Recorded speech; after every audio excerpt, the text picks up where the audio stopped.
Hello bachcho, let's see this question. This question says select incorrect statements. A few combustion processes are endothermic. B, heat of combustion may be positive. C, exothermic compounds are more stable than endothermic compounds. And D, Hess law can be verified experimentally. Key concept for this question are incorrect statement for the given statements. Key concept for this question are incorrect statement. हमें incorrect statements को identify करना है. Statement A है combustion process are endothermic. A few combustion, कुछ combustion process endothermic हो सकते हैं. Combustion process जो होता है जनरली ये प्रोसेस होता है ऑक्सीडेशन. इसमें सब्सटेंस का क्या होता है, किसी ऑक्सीडेंट के थ्रू ऑक्सीडेशन होता है और इसमें हमेशा release energy is greater than the given energy. इसको हम एक एग्जांपल से समझते हैं. नाइट्रोजन और ऑक्सीजन की रिएक्शन से NO का फॉर्मेशन होता है. ये एक ऑक्सीडेशन है क्योंकि नाइट्रोजन का ऑक्सीजन के थ्रू ऑक्सीडेशन हुआ है, तो it is also combustion reaction. लेकिन इस रिएक्शन में नाइट्रोजन मॉलिक्यूल जिसमें भी दो नाइट्रोजन एटम के बीच ट्रिपल बॉन्ड होता है, इस ट्रिपल बॉन्ड को ब्रेक करने के लिए बहुत ज़्यादा एनर्जी चाहिए. तो हमें क्या करनी पड़ती है, इनिशियली यहाँ एनर्जी देनी पड़ती है, बट साथ में यहाँ एनर्जी क्या होती है, रिलीज भी होती है. एनर्जी क्या होती है यहाँ, रिलीज भी होती है. और रिलीज एनर्जी जो होती है ये हमेशा ज़्यादा होती है, बट क्योंकि इनिशियली हमें एनर्जी देनी पड़ती है इसलिए ये एक एंडोथर्मिक रिएक्शन है. एंडोथर्मिक रिएक्शन हो सकती है, कुछ कंबशन रिएक्शन एंडोथर्मिक रिएक्शन हो सकती है. ये करेक्ट स्टेटमेंट है. And the b is heat of combustion may be positive.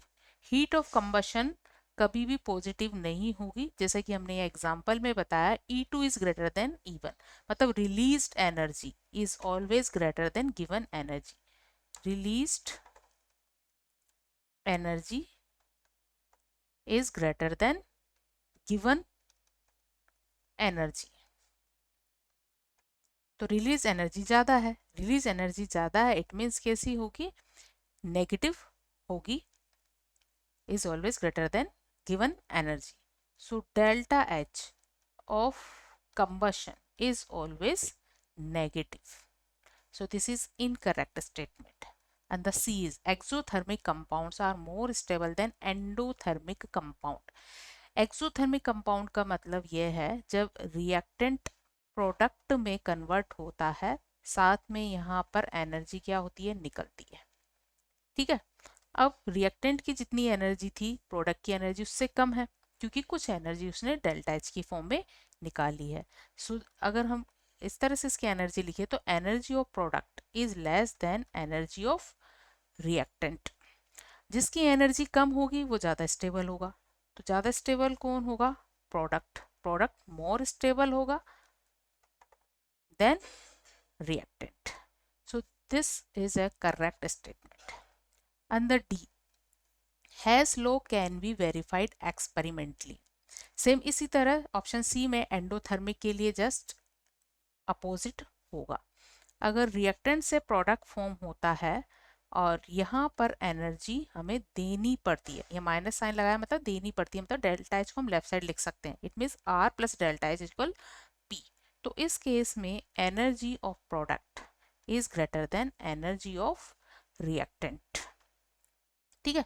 तो यहाँ रिएक्टेंट मोर स्टेबल होगा, ये मोर स्टेबल होगा. So this is a correct statement.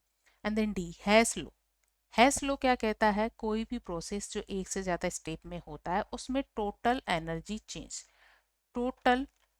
Change जो होता है उस प्रोसेस के डिफरेंट स्टेप्स के एनर्जी चेंजेस के सम के इक्वल होता है. इस तरह से जितने भी स्टेप होते हैं ईच स्टेप में एनर्जी चेंज के सम के इक्वल टोटल एनर्जी चेंज होता है. तो इसको हम एक्सपेरिमेंटली वेरीफाइड नहीं कर सकते, ये जस्ट थ्योरेटिकल कॉन्सेप्ट है. कैसा कॉन्सेप्ट है, this is just a theoretical concept, क्योंकि हम ईच स्टेप के लिए एनर्जी चेंज को नहीं निकाल सकते। हम किसी प्रोसेस में केवल टोटल एनर्जी चेंज को निकाल सकते हैं।